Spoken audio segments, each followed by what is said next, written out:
All right, so now I'm going to show you guys how to solve a trig equation using a double angle identity.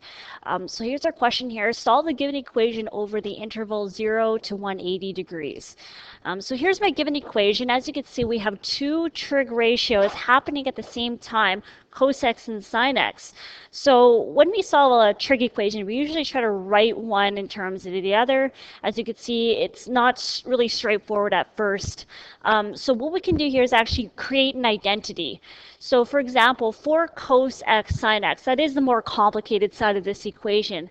If you try to match it up to one of the double angle identities, it may not be super obvious at first. But if you could see right away, cos x and sin x, that's a product. And cos x and sin x are being multiplied together in this first identity. So we can try to create 2 sin x cos x using the fact we have a 4 in the front.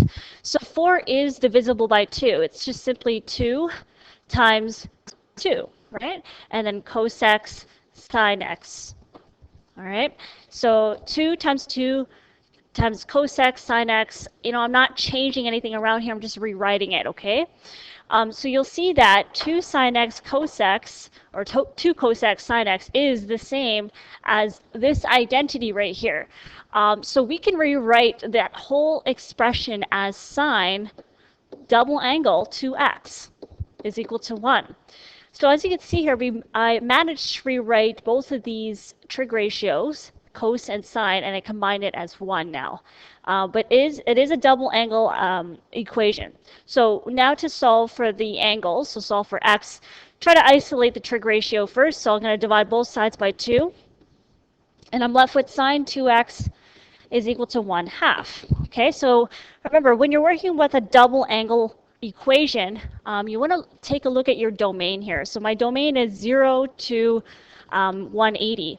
So we need to double the domain. That's exactly what a double angle means. You have to double your domain. So if I double the domain here, so if I multiply everything by 2, what I'll end up getting is 0 to 2x will be between 0 to 360, okay? So I'm not looking at solutions between 0 and 180. I'm looking at solutions between 0 and 360 to make up for this double angle. So on the unit circle, you want to take a look at where is sine equal to 1/2. So where's the y coordinate equal to 1/2 here? So if I take a look at my unit circle here, I could see two angles. I have a sine 1/2 occurring at 30 degrees and another one occurring at 150 degrees. So it doesn't happen anywhere else. So far my two solutions are as follows. 2x is equal to 30 degrees and 150 degrees. Okay, now to solve for x, we have to divide everything by 2, so essentially half everything. And your two solutions within the domain of 0 to 180 is going to be 15 degrees and 75 degrees.